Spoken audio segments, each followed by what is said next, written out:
Eu estava num congresso, num ministério muito grande em São Paulo.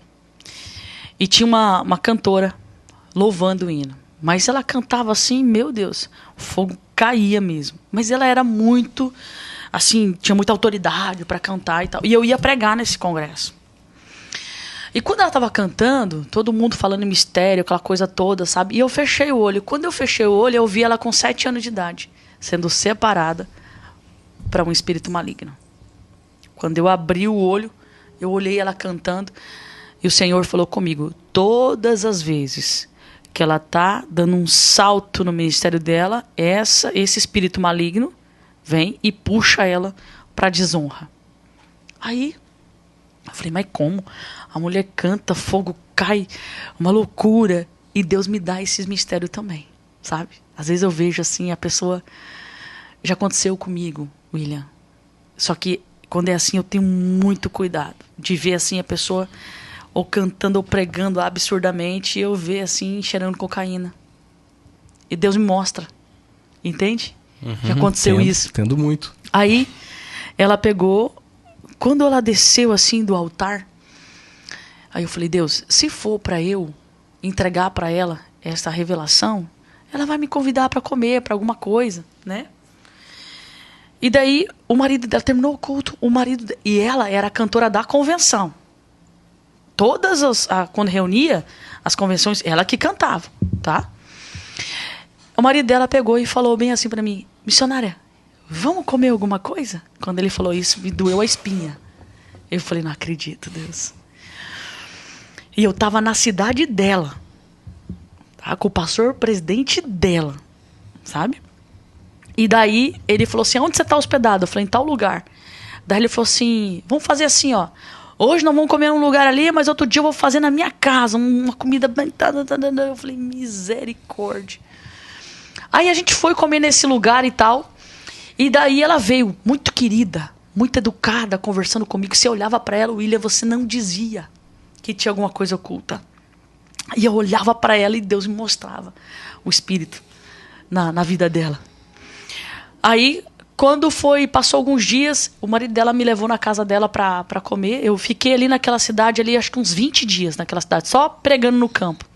Ou mais. Aí eu fui na casa dela. E daí ela pegou e falou assim, eu falei: Deus, eu preciso de um sinal. Que se o senhor não me der um sinal, como é que eu vou mexer nesse negócio? E depois eu vou embora, como é que fica esse negócio? Só que antes de eu sair de Foz do Iguaçu, lembra do pastor Juliano? Lembro. O pastor Juliano me entregou uma palavra. Ele falou assim: faz assim com as suas mãos, missionário. Eu fiz: está descendo uma unção de libertação na tua mão para algo lá na cidade onde você vai. E daí eu falei isso com Deus. Falei: Deus, se o mistério está comigo na vida dessa mulher, eu preciso de um sinal, porque se eu mexer aqui e depois ir embora, essa mulher vai morrer. Porque é assim que acontece com os espíritos. Quando você mexe e não termina, eles matam as pessoas. Aí,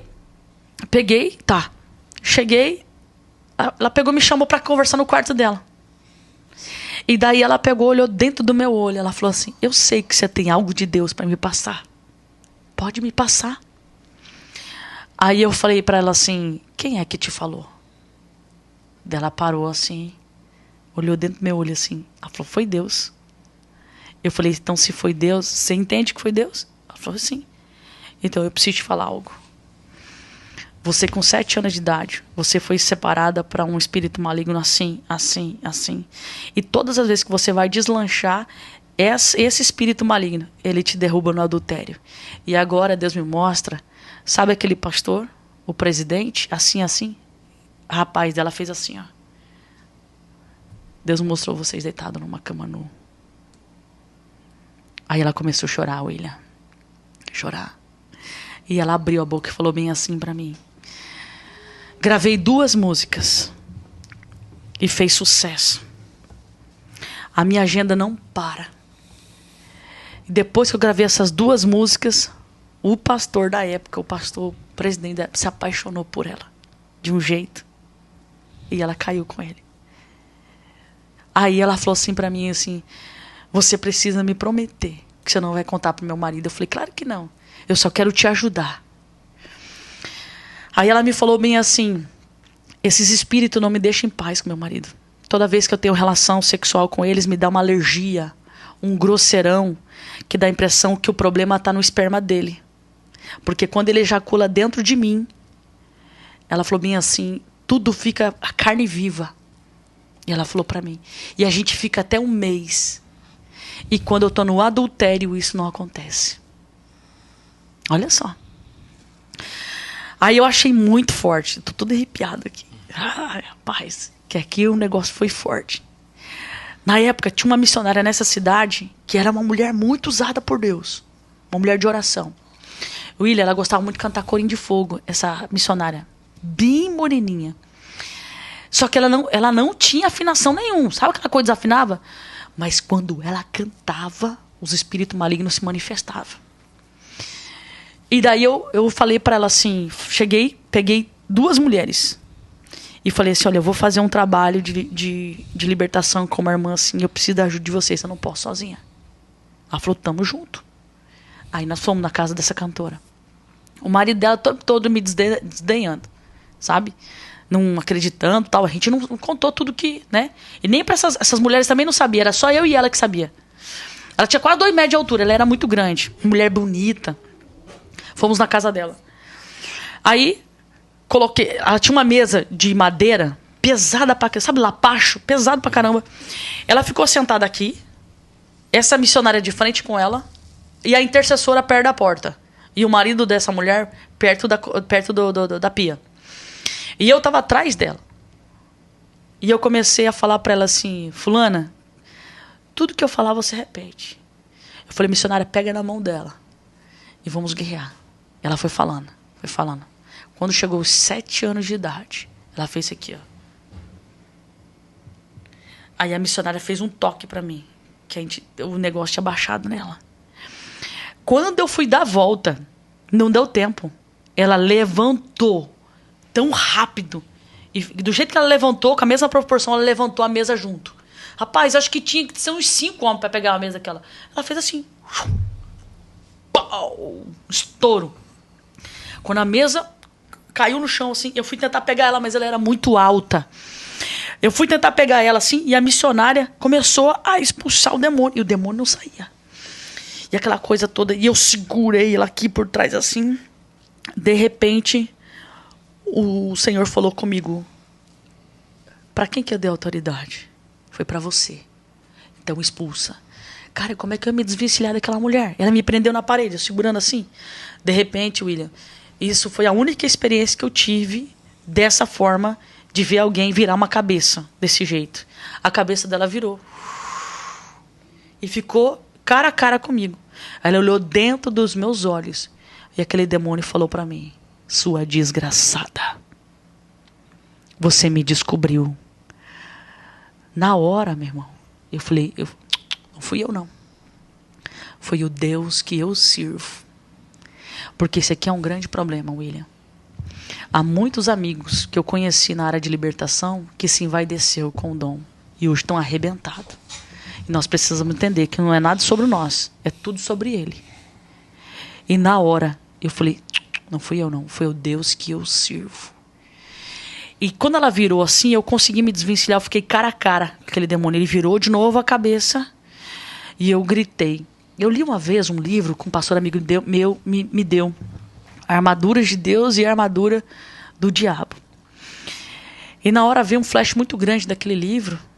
E eu clamei pelos anjos de guerra. Quando eu falei, anjos de guerra, eu quero vocês aqui agora. Rapaz, eu nunca vi na minha vida. Todos que estavam ali dentro da casa, inclusive o marido dela que estava já se tremendo, já de medo, começaram a ouvir barulho de espada. Plém, eu tô toda arrepiada aqui. Plém, plém. E aquela mulher gritava e fazia assim. Eu falei, dissipa esse demônio agora. Ela caiu. Rapaz, Deus fez uma obra na vida daquela mulher. E eu falei pra ela assim, depois que ela foi liberta aquele demônio, eu falei assim, olha pra mim. Você nunca mais vai ter problema na sua relação sexual. Você vai poder ter relação com teu marido, não vai acontecer isso. Porque se você crer hoje, esse demônio foi embora da sua vida. Aquilo ali foi uma experiência muito forte que eu tive. Caramba. O marido deve ter saído, vamos pra casa. Caramba, gente, o mundo espiritual é demais, Yuri. Não. Cara, não tem como não se arrepiar, hein? Você tá de brincadeira. Caramba, é muito gente. forte. Pra você ver como que... às vezes parece que tá tudo ok com a pessoa, tá tudo certinho, tudo bonitinho, mas Deus revela o profundo. E eu quero até aproveitar o ensejo, né? Porque alguém pode até achar, então a pastora trabalha com libertação, eu vou pedir ajuda para ela. O meu ministério não é específico libertação. Eu vejo mais no profético, na palavra. Mas quando Deus ele quer fazer, eu sinto que ele me movimenta para fazer. Ele me move. Mas são de formas específicas, né? Não que eu trabalhe especificamente com libertação. Eu admiro quem tem esse ministério, esse chamado, que eu acho fantástico. Mas eu vejo assim que quem tem um chamado para libertação tem que se dedicar só para aquilo. Porque, rapaz, é um negócio fora da curva. Uma coisa que a gente fala muito aqui no programa, e vou voltar a falar também, que você precisa entender, é a questão do processo de libertação. Existem algumas situações que acontecem dessa forma. Você vai lá, faz uma oração, quebra aquilo ali, vai embora e tudo. Mas a grande maioria é um processo de libertação. Lembra da história que a pastora contou no começo sobre o menino, que inclusive veio a óbito? Era um processo de libertação. Não adiantava chegar lá e falar, olha, sai e vai embora. Então, assim, o que as pessoas precisam entender é isso. Às vezes vem alguém aqui, conta uma experiência e daí enche lá a caixa de mensagem. Ora por mim. Onde você mora? Eu moro aqui na Pensilvânia. E não é assim que funciona, né? Tem pessoas, William, que para você trabalhar com libertação com ela precisa de medicação. Olha aí. Ela precisa de acompanhamento psiquiátrico, para você ter uma ideia. Tem pessoas que estão num nível tão forte de loucura já, de alucinação. Se você for fazer um trabalho com ela, é chover no molhado. Entende? Então precisa de um acompanhamento também psiquiátrico para você conseguir fazer um trabalho, para você fazer um acompanhamento, para que tenha resultado. Né? Porque não é fácil. É uma coisa assim, é uma batalha muito forte. Uma coisa de filme mesmo.